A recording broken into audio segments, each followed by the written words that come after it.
Assalamualaikum warahmatullahi wabarakatuh. Perkenalkan, saya Raisa Oktapeni dengan NIM 2012961. Baiklah, pada kesempatan kali ini saya akan menjelaskan tentang RPP atau Rencana Pelaksanaan Pembelajaran Model Shared kelas 5 semester 2, tema 8, subtema 1 dengan guru pengampu saya yaitu Ibu Dr. Insinyur Haji Rizda Amini MP. Nah, sebelum saya menjelaskan tentang RPP atau Rencana Pelaksanaan Pembelajaran tipe model shared yang saya buat, sebelumnya saya akan menjelaskan tentang model shared itu sendiri.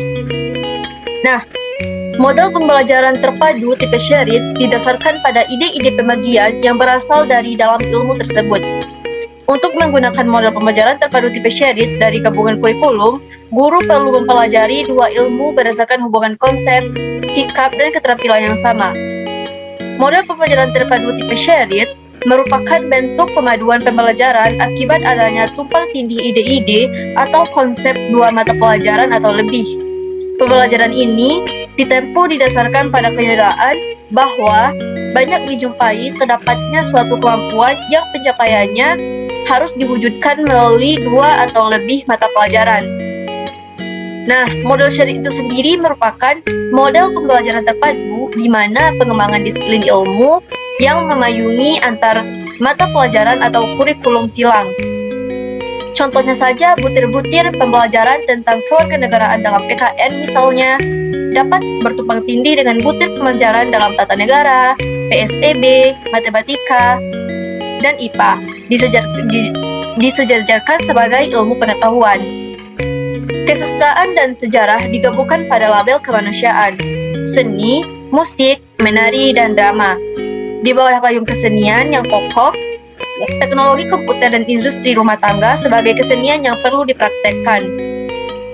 Jadi, dapat kita simpulkan bahwa pembelajaran model terbagi atau shared adalah suatu pendekatan belajar mengajar yang menggabungkan dua atau lebih mata pelajaran yang melihat konsep, sikap, dan keterampilan yang sama. Penggabungan antara konsep pelajaran, keterampilan, dan sikap yang saling berhubungan satu dengan yang lainnya dipayungi dalam satu tema, sehingga dapat memberikan pengalaman yang bermakna bagi siswa. Nah, dalam disiplin komplementer tersebut, perencanaan partner dan atau pengajaran memfokuskan pada konsep, keterampilan, dan sikap yang terbagi atau shared. Selanjutnya, ada karakteristik dari model pembelajaran terpadu tipe shared itu sendiri. Nah, karakteristiknya yaitu yang pertama, memadukan dua disiplin ilmu yang memiliki konsep, sikap, dan keterampilan yang sama. Yang kedua, memiliki disiplin komplementer. Nah, itulah penjelasan tentang model shared. Selanjutnya kita masuk ke dalam jaring-jaring kompetensi dasar. Pada kelas 5, semester 2, tema 8 subtema 1 pembelajaran ke-1, terdapat dua mata pelajaran, yaitu pada mata pelajaran Bahasa Indonesia dan mata pelajaran IPA. Yang pertama ada mata pelajaran Bahasa Indonesia, terbagi menjadi dua KD, yaitu yang pertama ada KD 3.8, menguraikan urutan peristiwa atau tindakan yang terdapat pada teks non-fiksi. Dan yang kedua ada KD 4.8, yaitu menyajikan kembali peristiwa atau tindakan dengan memperhatikan latar cerita yang terdapat pada teks fiksi. Selanjutnya pada mata pelajaran kedua, yaitu pada mata pelajaran IPA, dengan KD 3.8, yaitu menganalisis siklus air dan dampaknya pada peristiwa di bumi serta kelangsungan makhluk hidup. Dan yang kedua pada KD 4.8, yaitu membuat karya tentang skema siklus air berdasarkan informasi dari berbagai sumber. Selanjutnya kita masuk ke dalam silabus. Satuan pendidikannya yaitu pada sekolah dasar pada kelas 5 semester 2 dengan tema 8 lingkungan sahabat kita, subtema 1 manusia dan lingkungan, dan pembelajaran ke-1. Dengan kompetensi intinya terdiri dari 4 kompetensi inti, yaitu yang pertama KI 1, menerima, menjalankan, dan menghargai ajaran agama yang dianutnya. KI 2, menunjukkan perilaku jujur, disiplin, tanggung jawab, santun, peduli, dan percaya diri dalam berinteraksi dengan keluarga, teman, guru, dan tetangganya, serta cinta tanah air. KI ketiga yaitu memahami pengetahuan faktual dan konseptual dengan cara mengamati, menanya, dan mencoba berdasarkan rasa ingin tahu tentang dirinya. Untuk makhluk ciptaan Tuhan dan kegiatannya, benda-benda yang dijumpai di rumah, di sekolah, dan tempat bermain. Dan KI terakhir yaitu KI 4, menyajikan pengetahuan faktual dan konseptual dalam bahasa yang jelas, sistematis, logis dan kritis, dalam karya yang estetis, dalam gerakan yang mencerminkan anak sehat, dan dalam tindakan yang mencerminkan perilaku anak beriman serta berakhlak mulia. Selanjutnya, terlihat pada tabel di slide ini yaitu ada kompetensi dasar, indikator, materi, kegiatan pembelajaran, penilaian, alokasi waktu, dan sumber belajar. Nah, yang pertama pada mata pelajaran bahasa Indonesia dengan KD 3.8 yaitu menguraikan urutan peristiwa atau tindakan yang terdapat pada teks non-fiksi. Yang kedua, KD kedua yaitu 4.8 menyajikan kembali peristiwa atau tindakan dengan memperhatikan latar cerita yang terdapat pada teks fiksi. Yang kedua yaitu pada mata pelajaran IPA dengan KD 3.8 menganalisis siklus air dan dampaknya pada peristiwa di bumi serta kelangsungan makhluk hidup. Dan KD kedua yaitu pada KD 4.8 membuat karya tentang skema siklus air berdasarkan informasi dari berbagai sumber. Dengan indikatornya yaitu 3.8.1 menyebutkan peristiwa-peristiwa atau tindakan pada teks non-fiksi. 4.8.1 mengurutkan peristiwa dengan memperhatikan latar cerita pada teks fiksi.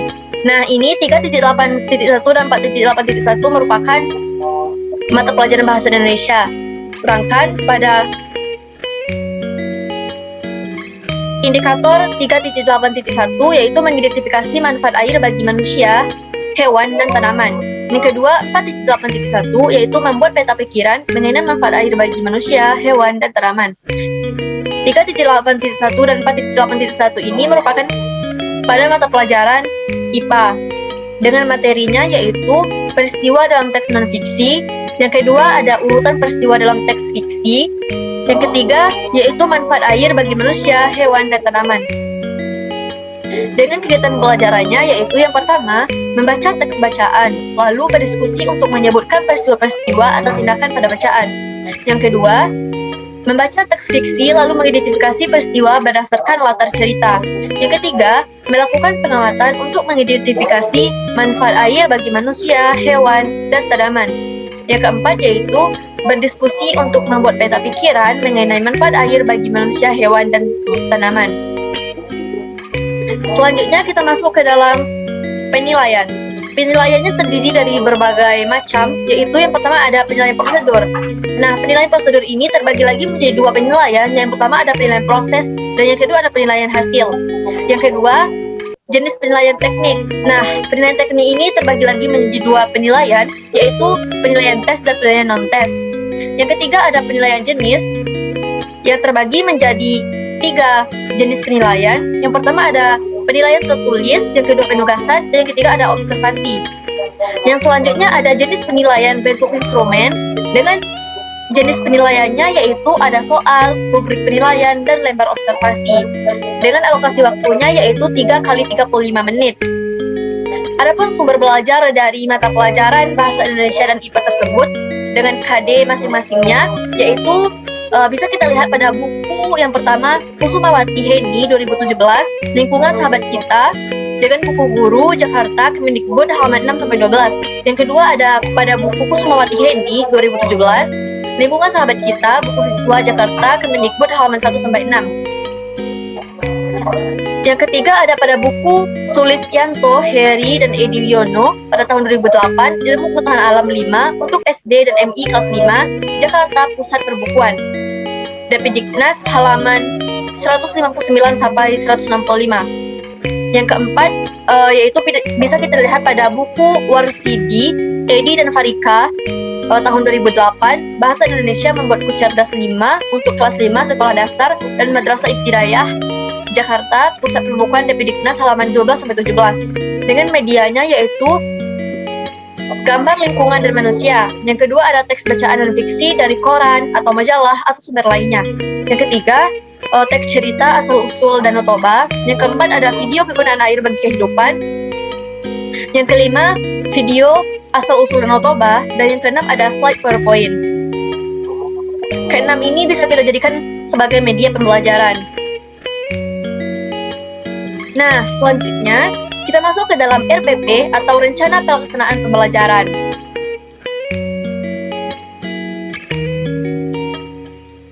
Satuan pendidikan yaitu pada sekolah dasar, pada kelas 5 semester 2 dengan tema 8 lingkungan sahabat kita dan subtema 1 manusia dan lingkungan pada pembelajaran ke-1 dengan alokasi waktu 3 kali 35 menit pada hari Senin tanggal 2001.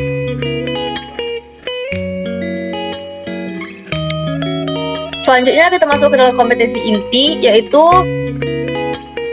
kompetensi inti terbagi menjadi 4 KI, yaitu yang pertama KI 1 menerima, menjalankan, dan menghargai ajaran agama yang dianutnya. KI kedua yaitu menunjukkan perilaku jujur, disiplin, tanggung jawab, santun, peduli, dan percaya diri dalam berinteraksi dengan keluarga, teman, guru, dan tetangganya serta cinta tanah air. KI ketiga yaitu memahami pengetahuan faktual dan konseptual dengan cara mengamati, menanya, dan mencoba berdasarkan rasa ingin tahu tentang dirinya, makhluk ciptaan Tuhan dan kegiatannya, dan beda-beda yang dijumpainya di rumah, di sekolah, dan tempat bermain. Selanjutnya KI 4 yaitu menyajikan pengetahuan faktual dan konseptual dalam bahasa yang jelas, sistematis, logis, dan kritis, dalam karyanya estetis, dalam gerakan yang mencerminkan anak sehat, dan dalam tindakan yang mencerminkan perilaku anak beriman serta berakhlak mulia. Selanjutnya kita masuk ke dalam kompetensi dasar dan indikator pencapaian kompetensi. Yang pertama pada mata pelajaran bahasa Indonesia itu terdiri dari 2 KD. Yang pertama ada KD 3.8 yaitu menguraikan urutan peristiwa atau tindakan yang terdapat pada teks non-fiksi. Dengan indikatornya yaitu 3.8.1 menyebutkan peristiwa-peristiwa atau tindakan pada teks non-fiksi. Yang kedua, dengan KD 4.8 menyajikan kembali peristiwa atau tindakan dengan memperhatikan latar cerita yang terdapat pada teks fiksi. Dengan indikatornya yaitu 4.8.1 mengurutkan peristiwa dengan memperhatikan latar cerita pada teks fiksi. Yang kedua yaitu pada mata pelajaran IPA dengan KD 3.8 menganalisis siklus air dan dampaknya pada peristiwa di bumi serta kelangsungan makhluk hidup. Dengan indikatornya 3.8.1 mengidentifikasi manfaat air bagi manusia, hewan, dan tumbuhan. Yang selanjutnya pada KD 4.8 membuat karya tentang skema siklus air berdasarkan informasi dari berbagai sumber. Dengan indikatornya yaitu 4.8.1 membuat peta pikiran mengenai manfaat air bagi manusia, hewan, dan tanaman. Adapun karakter yang dikembangkan yaitu menghargai perbedaan pendapat, cermat, dan peduli lingkungan. Selanjutnya kita masuk ke dalam tujuan pembelajaran. Tujuan pembelajarannya yaitu yang pertama, siswa dapat menyebutkan peristiwa-peristiwa atau tindakan pada teks non-fiksi melalui kegiatan membaca teks dengan benar. Yang kedua, siswa dapat mengurutkan peristiwa dengan memperhatikan latar cerita pada teks fiksi melalui diskusi kelompok dengan urut.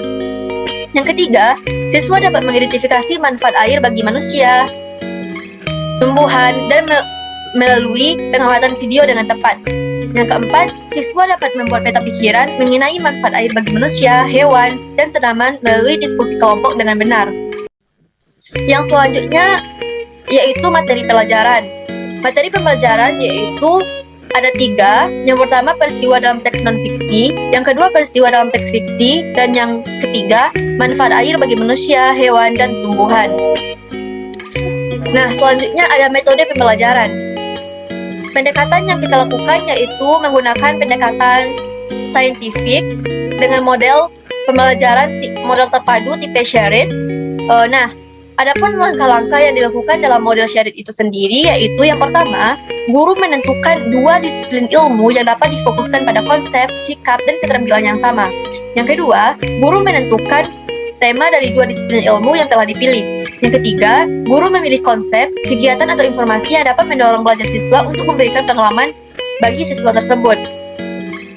Adapun proses pengembangan pembelajaran terpadu model Sharrit ini yaitu meliputi yang pertama, menganalisis GBPP dari setiap mata pelajaran yang akan dipadukan, misalnya IPS dengan matematika, IPS dengan IPA, atau IPS dengan bahasa Indonesia. Yang kedua, menentukan konsep, keterampilan, dan sikap terhadap mata pelajaran yang dipilih. Yang ketiga, mengalokasikan waktu dengan benar sesuai dengan konsep yang akan disampaikan. Yang keempat, kegiatan pembelajaran disesuaikan dengan perkembangan anak dengan menggunakan lingkungan sehingga segala sesuatu yang terjadi di masyarakat yang akhirnya pembelajaran terpadu bermanfaat bagi kehidupan siswa sehari-hari. Nah, dalam pengembangan pembelajaran terpadu model syariat ini perlu memperhatikan mengenai urutan penyajian sehingga mudah memahami konsep. Kegiatan hendaknya menarik perhatian siswa. Suasana belajar menyenangkan. Menggunakan alat bantu atau alat peraga. Setiap kali kegiatan siswa dilatih membuat laporan lisan maupun tulisan. Hasil diskusi dilaporkan secara bergantian sehingga siswa memiliki rasa tanggung jawab akan tugas yang diberikan. Nah, dalam mengembangkan pembelajaran model syariat evaluasi dilakukan melalui yang pertama tugas kelompok maupun individu, yang kedua penilaian dilakukan pada proses pembelajaran langsung, dan penilaian produk atau hasil karya siswa dapat dilakukan melalui tes formatif atau sumatif. Dengan metode pembelajarannya yaitu diskusi penugasan.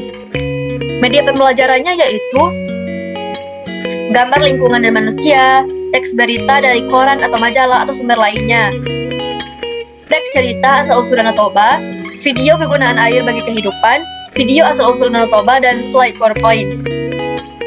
Dengan sumber belajarnya yaitu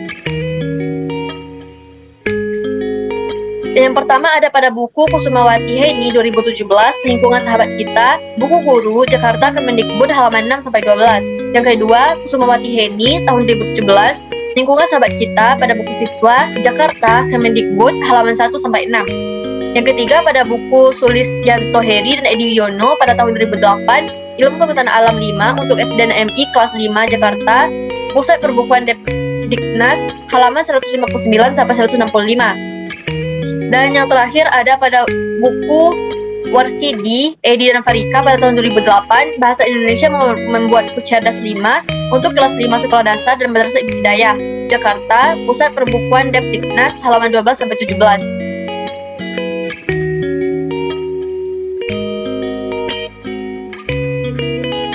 Selanjutnya kita masuk ke langkah-langkah pembelajaran.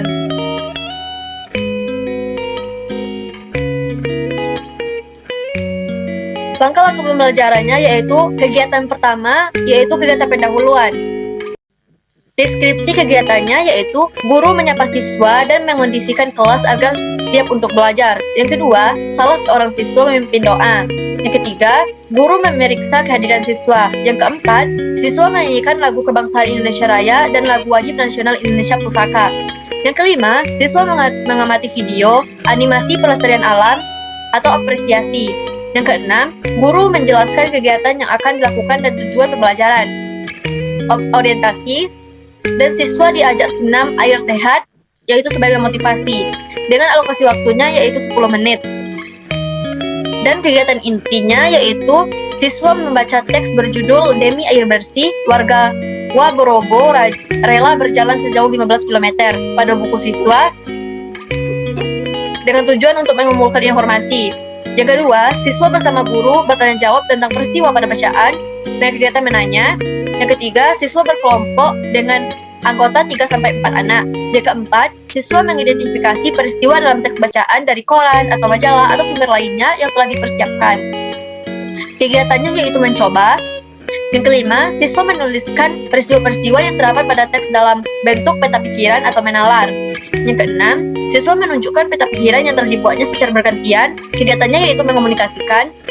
Yang ketujuh, siswa memperhatikan penjelasan guru bahwa peristiwa yang berkaitan dengan air salah satunya terjadi di danau sebagai sumber mata air. Yang kedelapan, siswa membaca teks asal-usul Danau Toba.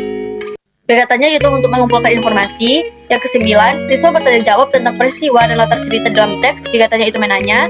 Yang kesepuluh, siswa berkelompok mengurutkan gambar sesuai urutan peristiwa cerita lalu menuliskan latar ceritanya. Kegiatannya yaitu mencoba dan menalar. Yang ke-11, siswa mempresentasikan hasil diskusi di depan kelas dan ditanggapi kelompok lain. Kegiatannya yaitu mengomunikasikan. Yang ke-12 yaitu siswa memperhatikan penjelasan guru bahwa danau adalah salah satu sumber air yang bermanfaat bagi kehidupan. Yang ke-13, siswa mengamati video kegunaan air bagi kehidupan. Kegiatannya yaitu mengamati. Yang ke-14 yaitu siswa bersama kelompoknya berdiskusi manfaat air bagi manusia, hewan, dan tumbuhan, yaitu kegiatannya mencoba. Yang ke-15, siswa bersama kelompok membuat peta pikiran dari hasil diskusi, kegiatannya itu bernalar, dan yang ke-16 yaitu siswa mempresentasikan peta pikiran yang telah dibuat, ditanggapi oleh kelompok lain, lalu dibandingkan dengan peta pikiran yang telah dibuat oleh guru. Kegiatannya itu mengomunikasikan. Alokasi waktunya yaitu 80 menit. Selanjutnya yaitu pada kegiatan penutup, yang pertama, siswa bersama guru menyimpulkan pembelajaran hari ini dan mencatatnya. Yang kedua, siswa bersama guru merefleksi seluruh kegiatan pembelajaran. Yang ketiga, siswa mengerjakan soal evaluasi. Yang keempat, siswa diberikan tindak lanjut. Tugas di rumah bersama orang tua, siswa mengidentifikasi kegiatan-kegiatan yang menggunakan air dalam keluarga masing-masing. Nah, kegiatan-kegiatan tersebut yang dituliskan dapat dituliskan berdasarkan urutan peristiwa. Misalnya dari bangun tidur sampai saat akan tidur lagi. Yang kelima, siswa diberikan informasi rencana kegiatan pembelajaran untuk pertemuan berikutnya, yaitu mempelajari tangga nada dan siklus air. Yang selanjutnya yaitu siswa memperhatikan pesan guru agar menghemat air dan menjaga lingkungan agar sumber air terjaga. Dan yang terakhir yaitu kegiatan pembelajaran ditutup dengan doa. Dengan alokasi waktunya yaitu 15 menit. Yang selanjutnya yaitu kita masuk ke dalam penilaian. Penilaian itu sendiri terbagi menjadi 3 penilaian, yaitu ada penilaian sikap, pengetahuan, dan keterampilan. Nah, yang pertama ada aspek penilaian sikap, dengan prosedurnya yaitu proses, tekniknya yaitu non-test, jenisnya observasi, bentuk penilaiannya yaitu lembar pengamatan, dan instrumen penilaiannya yaitu lembar observasi, rubrik penilaian, dan pedoman penilaian. Yang kedua yaitu aspek penilaiannya pengetahuan, dengan prosedur penilaian hasil, teknik penilaiannya yaitu tes, jenis penilaian tertulis, bentuk penilaiannya adalah uraian, dan instrumen penilaian ada kisi-kisi soal evaluasi, kunci jawaban, dan pedoman penilaian. Dan yang terakhir yaitu aspek penilaian keterampilan, dengan prosedurnya yaitu proses dan hasil, teknik penilaian tes, jenis penilaian yaitu perbuatan, bentuk penilaian yaitu penugasan, dan instrumen penilaian ada lembar observasi, rubrik penilaian, dan pedoman penilaian.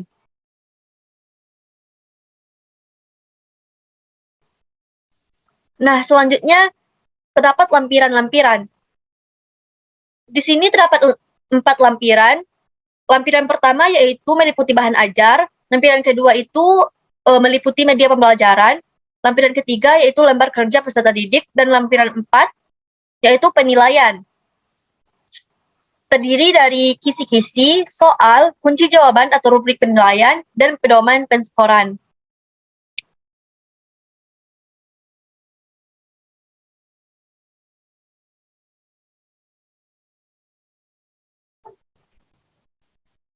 Yang pertama, kita lihat pada lampiran 1 yaitu bahan ajar.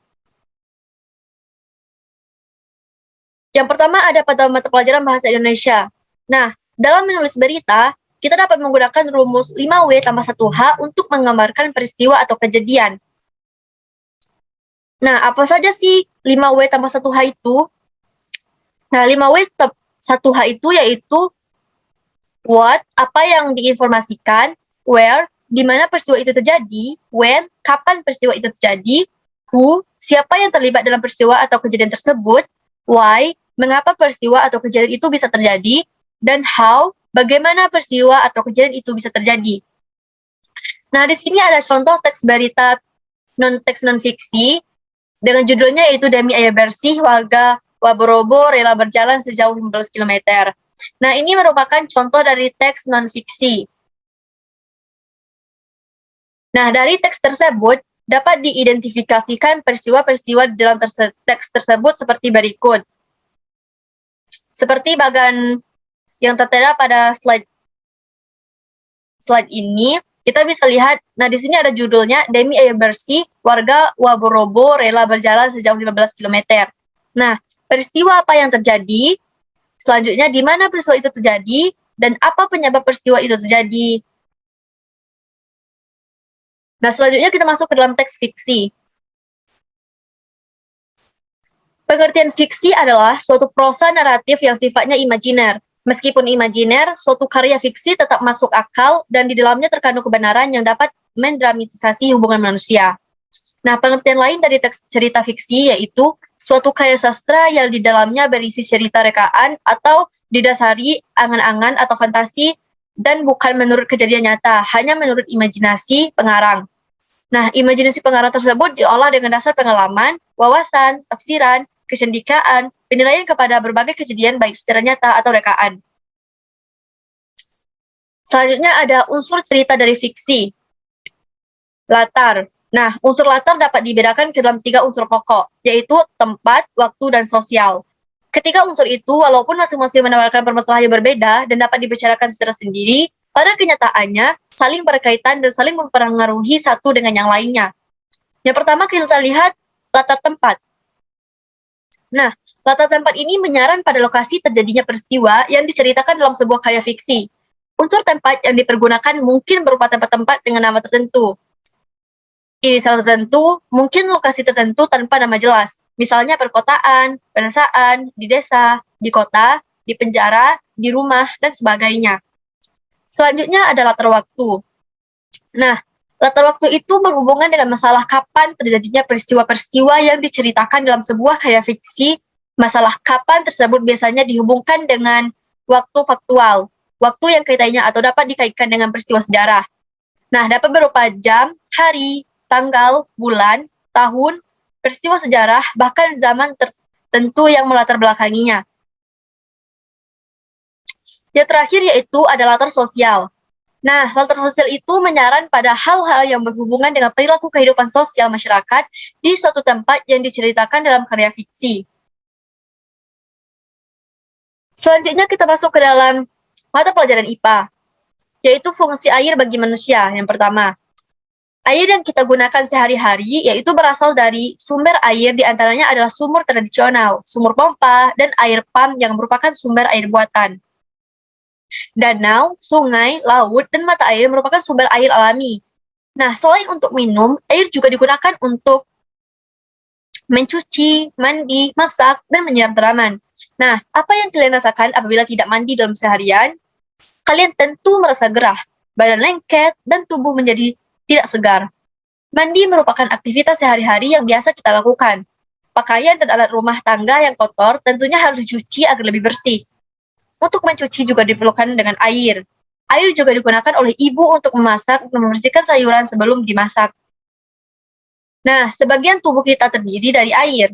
Apabila tidak minum air selain kehausan, tubuh kita pun menjadi lemas. Banyak sekali kegunaan air dalam kehidupan. Oleh karena itu, kita perlu menggunakan air dengan sebaik-baiknya. Air yang kita gunakan dalam kehidupan sehari-hari berasal dari suatu proses yang cukup panjang yang disebut dengan daur air.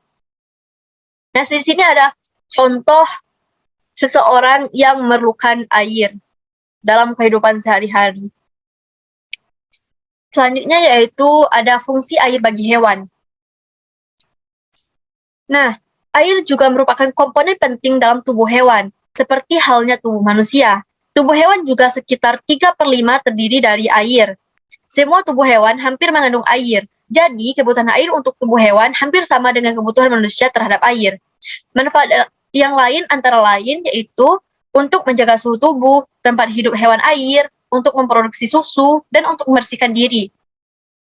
Yang terakhir yaitu fungsi air bagi tumbuhan. Nah, air juga merupakan komponen penting bagi kehidupan tanaman. Kekurangan air pada tumbuhan dapat menghambat pertumbuhan, produksi buah, fotosintesis, dan bahkan mati karena kekurangan air. Adapun fungsi air bagi tumbuhan, yaitu sebagai bahan utama untuk proses fotosintesis, mengangkut hasil fotosintesis, dan sebagai pengatur suhu tubuh tumbuhan.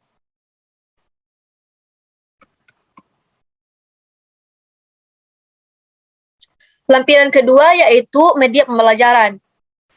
Nah, adapun media pembelajaran yang kita gunakan yaitu yang pertama ada gambar lingkungan dan manusia, seperti pada slide ini. Selanjutnya ada video pembelajaran. Selanjutnya ada slide PowerPoint. Bisa dilihat pada slide yang telah dipaparkan. Ya, ada gambar, ada video, dan ada slide PowerPoint. Selanjutnya yaitu teks non-fiksi dari koran atau majalah atau sumber lainnya.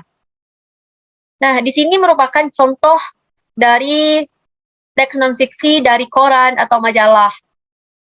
Nah, terdapat dua contoh, ada kemarau panjang 82 desa di Grobogan alami kekeringan. Ini merupakan contoh dari teks non-fiksi. Dan ini diguyur hujan dan pasar Bandung banjir. Ini juga merupakan dari teks non-fiksi. Kedua teks non-fiksi ini diambil dari salah satu koran atau majalah.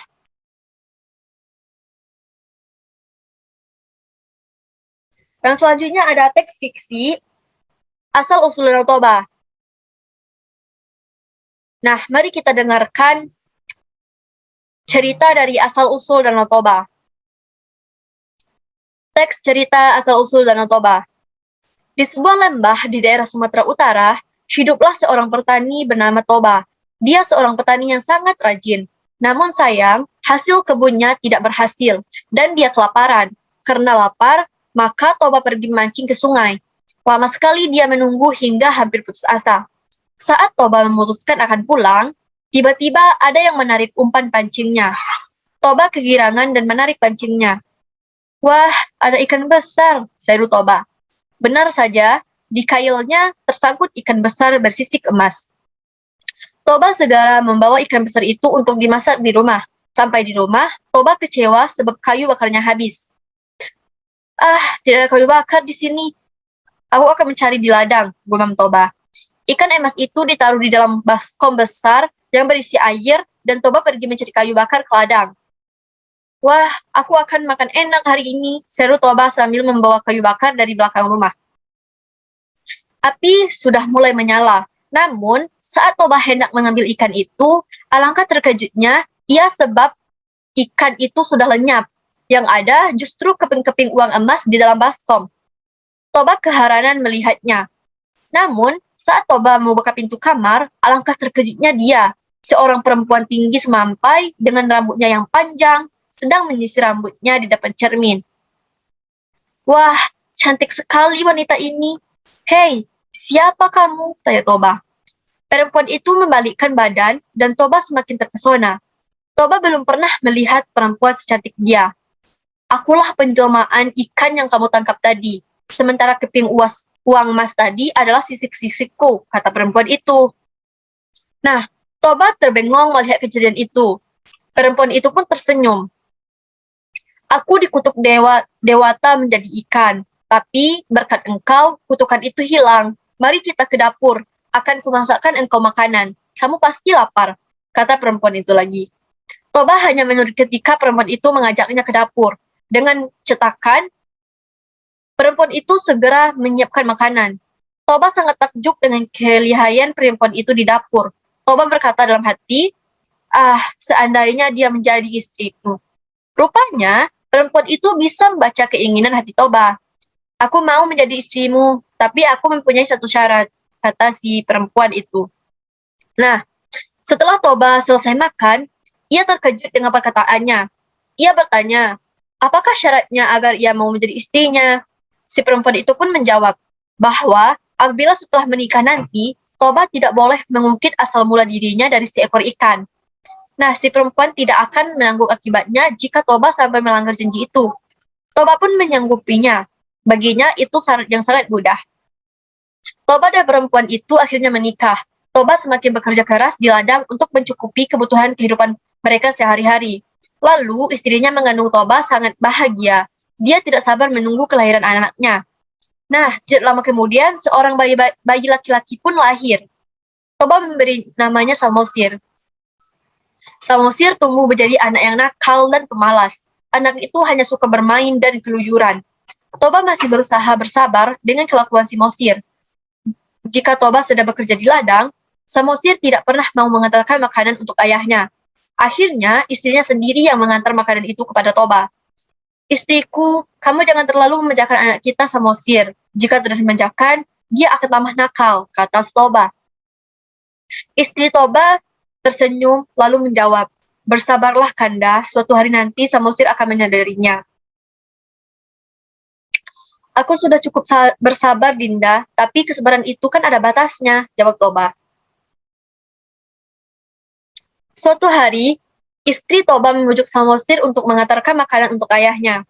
Semula Samosir tidak mau, namun istri Toba terus memujuknya hingga akhirnya mau. Namun, di tengah jalan, Samosir malah bermain bersama teman-temannya. Selesai bermain, Samosir merasa lapar. Dia pun memakan makanan yang seharusnya untuk ayahnya. Samosir hanya menyisakan sedikit makanan untuk ayahnya. Di ladang, Toba tidak sabar menunggu makanannya yang tidak kunjung datang. Dia sudah sangat lapar, apalagi pagi itu ia tidak sempat sarapan karena pekerjaan yang harus dilakukan sangat banyak. Di kejauhan, Samosir datang dengan berlari-lari. Toba bertanya kepada Samosir bahwa kemana saja ia hingga baru datang. Samosir tidak menjawab dan langsung memberikan rentang berisi makanan kepada Toba. Betapa terkejutnya Toba sebab hanya menemukan makanan yang sedikit sekali. Samosir, kamu telah memakan makanan ayah ya? Kalau kamu ini sudah di luar batas. Dasar anak ikan, bentak Toba dengan nada marah. Kemarahan Toba sudah tidak terbendung lagi. Tanpa sadar, ia telah mengucapkan pantangan yang dulu telah disyaratkan oleh istrinya dulu. Toba memukul Samosir hingga menangis kencang. Samosir pun berlari menuju rumah. Sesampainya di rumah, Samosir mengadu kepada ibunya. Ia bertanya kepada ibunya, apakah benar perkataan ayahnya bahwa ia anak ikan? Istri Toba merasa sedih karena Toba telah mengungkit asal-usulnya. Kemudian, ia menyuruh Samosir untuk berlari ke atas bukit. Samosir, cepatlah berlari ke atas bukit, nak.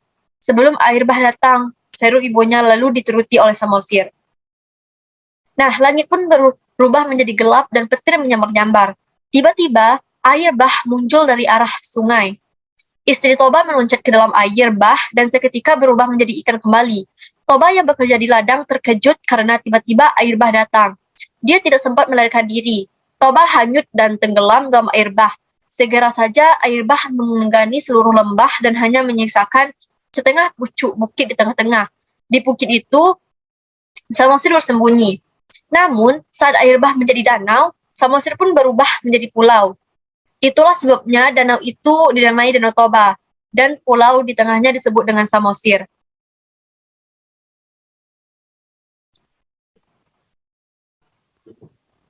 Selanjutnya, bacalah teks cerita, asal-usul Danau Toba. Nah, bersama kelompokmu, buatlah bagan urutan peristiwa pada cerita asal-usul Danau Toba. Tentukan latar cerita sesuai dengan peristiwa.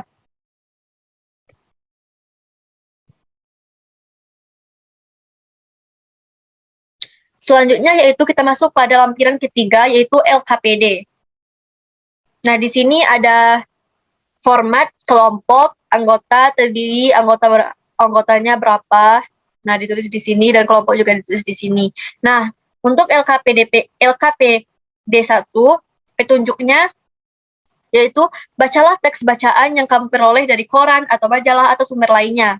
Kemudian, temukan peristiwa-peristiwa yang ada di dalam bacaan. Selanjutnya, tulislah peristiwa-peristiwa tersebut dalam peta pikiran berikut. Nah, di sini ada contoh peta pikiran. Nah, di sini ada judul bacaan. Nah, ada peristiwa apa yang terjadi, di manakah peristiwa itu terjadi, dan apakah penyebab peristiwa itu terjadi. Selanjutnya ada LKPD 2, formatnya sama, yaitu ada kelompok dan nama anggota kelompok. Dengan petunjuknya yaitu bacalah teks cerita asal-usul Danau Toba, kemudian diskusikan bersama kelompokmu tentang peristiwa dan latar ceritanya. Selanjutnya, potonglah gambar berikut lalu urutkan sesuai dengan urutan peristiwa dalam cerita. Nah, di sini ada beberapa gambar, lalu urutkan sesuai urutan peristiwa dalam cerita.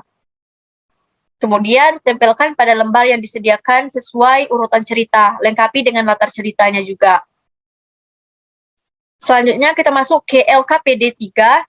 Formatnya juga sama, yaitu ada kelompok berapa dan nama anggota kelompoknya. Dengan petunjuk, yaitu perhatikan video manfaat air bagi kehidupan. Selanjutnya, diskusikan kelompokmu tentang fungsi air bagi manusia, hewan, dan tumbuhan. Kemudian, tulislah hasil kerja kelompokmu ke dalam peta pikiran. Nah, di sini ada format peta pikiran. Yang pertama ada judulnya air. Nah, fungsi air bagi tumbuhan itu apa? Fungsi air bagi hewan itu apa? Dan fungsi air bagi manusia itu apa? Ditulis dalam peta pikiran yang telah dipaparkan pada seperti slide ini. Nah, selanjutnya kita masuk pada lampiran 4, yaitu penilaian. Yang pertama, kita masuk ke dalam penilaian sikap. Yang pertama ada lembar pengamatan. Nah, berikan tanda centang pada kriteria penilaian sesuai dengan keadaan siswa. Nah, di sini ada format contoh lembar pengamatan, yaitu di sana ada nomor, nama siswa. Nah, aspek yang dinilai apa saja, yaitu ada menghargai perbedaan pendapat, cermat, dan peduli lingkungan. Di sini ada masing-masing aspek yang dinilai itu ada beberapa kriteria, yaitu dari kriteria 1 sampai kriteria dengan 4. Ada skor penilaian, skor akhir, dan nilai. Selanjutnya ada rubrik penilaian. Nah, di sini sudah ada contoh format dari rubrik penilaian. Ini ada nomor, aspek yang dinilai, skor, dan kriteria. Nah, aspek yang dinilai ini terdiri dari 3. Yang pertama, yaitu menghargai perbedaan pendapat. Dengan skor terdiri dari 4 skor. Kalau untuk mendapatkan skor 4, dengan kriteria yaitu tidak mengganggu teman yang berbeda pendapat, menerima kesepakatan meskipun berbeda dengan pendapatnya, tidak memaksakan pendapat atau keyakinan pada orang lain, mampu dan mau bekerja sama dengan siapapun meski berbeda pandangan. Untuk skor 3, yaitu hanya memenuhi 3 kriteria. Skor 2 hanya memenuhi 2 kriteria, dan skor 1 hanya memenuhi 1 kriteria. Selanjutnya, pada aspek yang dinilai itu ada cermat. Terdiri dari 4 skor penilaian juga. Untuk mendapat skor 4, yaitu kriterianya mengerjakan tugas dengan teliti, berhati-hati dalam menyelesaikan tugas sesuai standar mutu, menyelesaikan tugas dengan tepat waktu. Untuk skor ketiga, yaitu hanya memenuhi 3 kriteria. Skor kedua hanya memenuhi 2 kriteria, dan skor 1 hanya memenuhi 1 kriteria. Yang ketiga, aspek yang dinilai yaitu peduli lingkungan. Dengan skor yaitu skor 4, menghemat air, menanam tanaman, menjaga kebersihan lingkungan, dan menghemat listrik. Kalau untuk skor 3 hanya memenuhi 3 kriteria, skor 2 kriteria, dan skor 1 hanya memenuhi 1 kriteria. Dengan penskorannya yaitu nilai sama dengan skor penilaian dibagi dengan skor maksimal dikali 4. Skor maksimal itu yaitu sama dengan 12. Dengan keterangan nilai sikap yaitu kalau sangat baik apabila skor akhir 3,33 sampai 4. Kalau baik apabila skor akhir 2,33 sampai 3,33. Kalau cukup yaitu apabila skor akhir 1,33 sampai 2,33. Dan jika mendapatkan kurang yaitu apabila skor akhir kurang dari 1,33.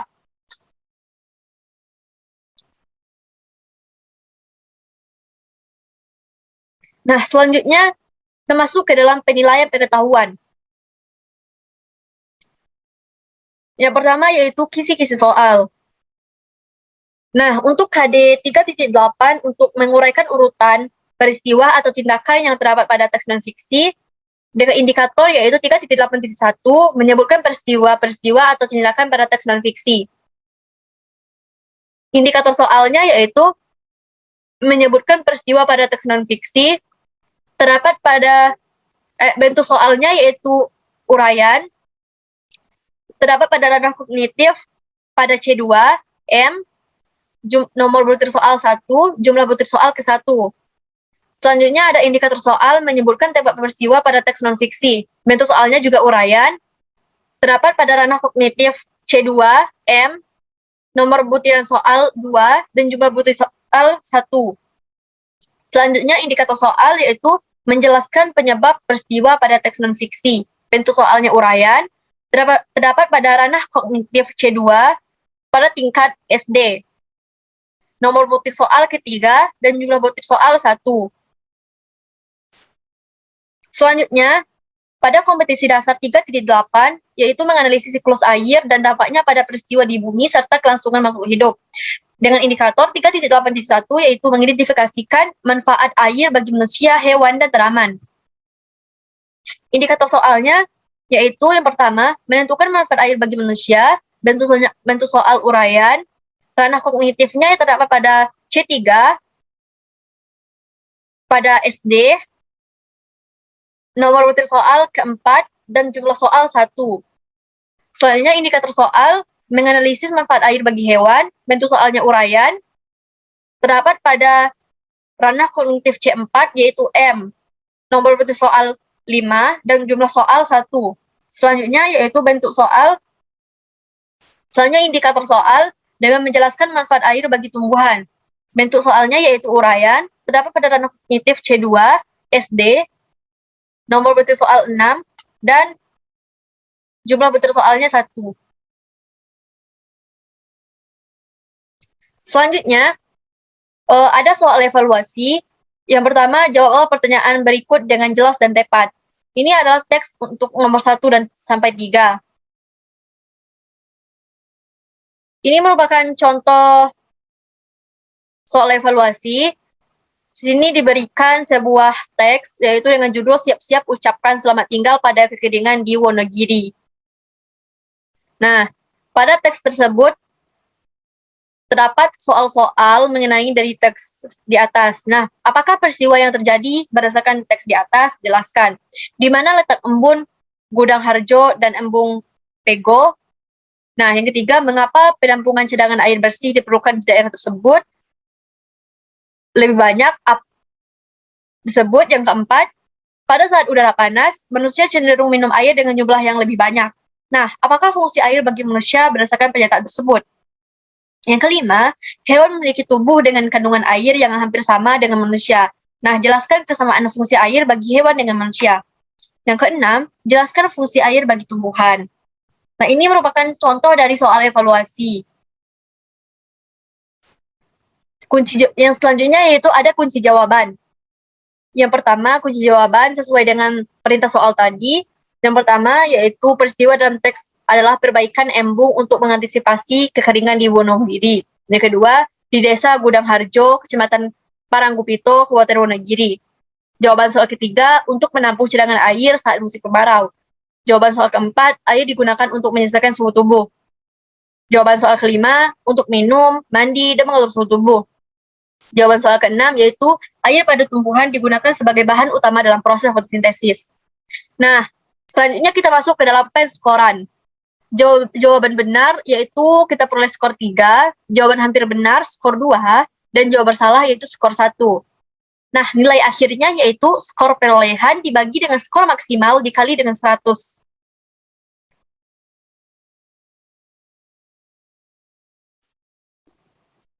Selanjutnya yaitu ada penilaian yang terakhir yaitu penilaian keterampilan. Yang pertama yaitu membuat peta pikiran mengenai peristiwa dalam teks non-fiksi. Ada instrumen. Yang kedua, lembar pengamatan. Di sini sudah ada contoh lembar pengamatan, yaitu ada nomor, nama siswa, aspek yang dinilai, jumlah skor, dan nilai akhir. Nah, aspek yang dinilai ini dibagi menjadi 2, yaitu urutan peristiwa dan latar cerita. Masing-masing aspek yang dinilai ini memiliki 4 skor, yaitu dari skor 1 sampai 4. Dan rubrik penilaian. Aspek yang dinilai ada urutan peristiwa, latar cerita. Dengan skor terbagi menjadi 4 bagian. Kalau untuk mendapatkan skor 4, yaitu menuliskan semua peristiwa pada bacaan dengan benar dan runtut. Kalau untuk mendapatkan skor 3, menuliskan 4-5 peristiwa pada bacaan dengan bahasa yang runtut. Kalau skor 2, yaitu menuliskan dengan benar 2-3 peristiwa pada bacaan dengan bahasa yang kurang runtut. Kalau skor 1, itu menuliskan dengan benar 1 peristiwa pada bacaan dengan bahasa yang kurang runtut. Selanjutnya, aspek yang dinilai itu adalah latar cerita dengan skornya terdiri dari 4 skor.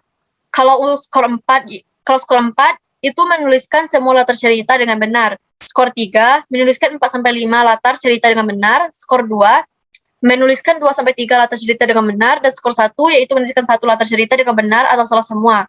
Kalau untuk pedoman penskorannya yaitu nilai akhir sama dengan jumlah skor perolehan dibagi dengan skor maksimal dikali dengan 100.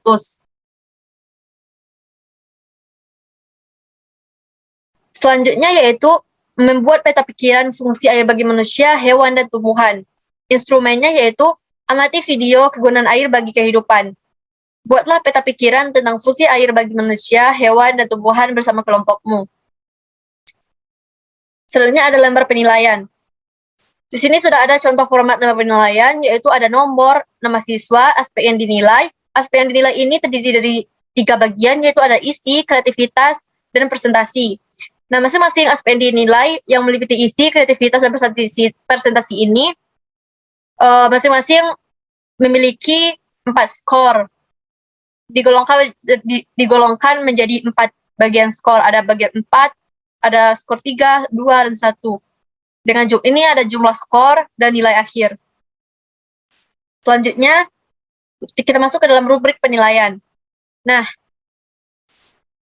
di sini ada contoh format rubrik penilaian, ada nomor, aspek yang dinilai ada 3. Yang pertama ada isi, skor 4. Kalau untuk skor 4 itu dengan deskripsi dapat mengidentifikasi setidaknya 5 fungsi air bagi manusia, hewan, dan tanaman dengan benar. Kalau skor 3 dapat mengidentifikasi 4 fungsi air bagi manusia, hewan, dan tanaman dengan benar. Kalau skor 2 dapat mengidentifikasi 3 fungsi air bagi manusia, hewan, dan tanaman dengan benar.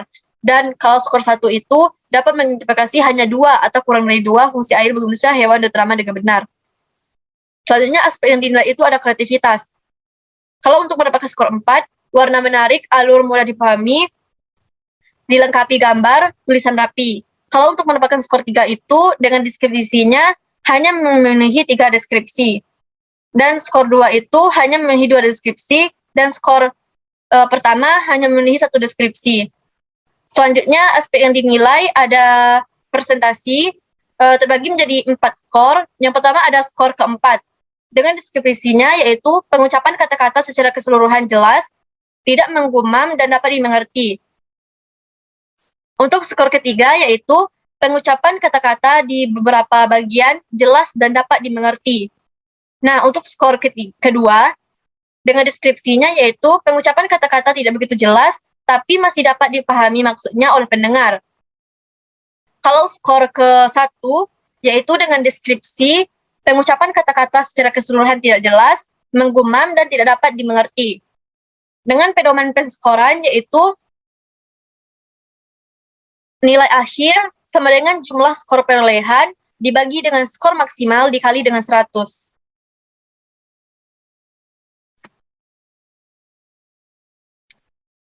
Baik, itulah yang dapat saya presentasikan tentang Rencana Pelaksanaan Pembelajaran atau RPP, model Sherrit pada kelas 5 semester 2 dengan tema 8 subtema 1.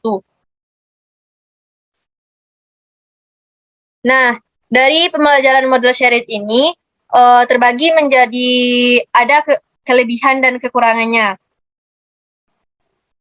Yang pertama, kelebihan dari model Sherrit ini yaitu untuk lebih mudah dalam menggunakannya sebagai langkah awal maju secara penuh menuju model terpadu yang mencakup 4 disiplin ilmu dengan menggabungkan disiplin ilmu serupa yang saling tumpang tindih akan memungkinkan mempelajari konsep yang lebih dalam. Yang kedua, yaitu dalam hal mentransfer konsep secara lebih dalam, siswa menjadi lebih mudah melakukannya. Misalnya, dengan alat bantu media film untuk menanamkan konsep dari 2 mata pelajaran dalam waktu yang bersamaan. Yang ketiga, guru dapat meletakkan kegiatan mereka bersama untuk menciptakan blok waktu yang lebih besar untuk meningkatkan pengalaman belajar siswa. Yang keempat, itu meningkatkan aktivitas belajar siswa melalui keaktifan mendengarkan penjelasan guru, merespon pertanyaan guru, mengajukan pertanyaan, melakukan pengamatan, kerjasama dalam kelompok, dan menyelesaikan tugas. Dan yang kelima yaitu siswa lebih bersemangat belajar karena siswa merasa lebih akrab dengan guru, sehingga siswa lebih berani untuk mengemukakan pendapat dan bertanya. Nah, di samping kelebihan dari model Sherrit itu sendiri, terdapat kekurangan dari pembelajaran terpadu model Sherrit. Yang pertama, kekurangannya yaitu antar 2 disiplin ilmu memerlukan komitmen pasangan untuk bekerja sama dalam fase awal untuk menemukan konsep kurikulum yang tumpang tindih secara nyata diperlukan dialog dan percakapan yang mendalam. Nah, yang kedua, yaitu untuk menyusun rencana model pembelajaran ini diperlukan kerjasama guru dari mata pelajaran yang berbeda, sehingga perlu waktu ekstra untuk mendiskusikannya. Yang ketiga, yaitu sulitnya mencari partner atau tim yang dapat saling percaya dalam bekerja untuk menciptakan waktu yang bersifat fleksibel dan kompromi. Yang keempat, sulitnya mencari partner atau tim yang memiliki komitmen sama untuk bekerja melalui fase awal. Dan yang terakhir, kekurangannya yaitu pembelajaran terpadu mode shared bukan merupakan satu-satunya pendekatan yang paling tepat sebagai upaya meningkatkan kreativitas belajar siswa. Karena mode pembelajaran terpadu ini harus disesuaikan dengan kondisi yang ada. Nah, baiklah, inilah penjelasan dari saya terkait dengan RPP atau Rencana Pelaksanaan Pembelajaran model shared yang saya buat. Mohon maaf jika terdapat salah kata. Wassalamualaikum warahmatullahi wabarakatuh.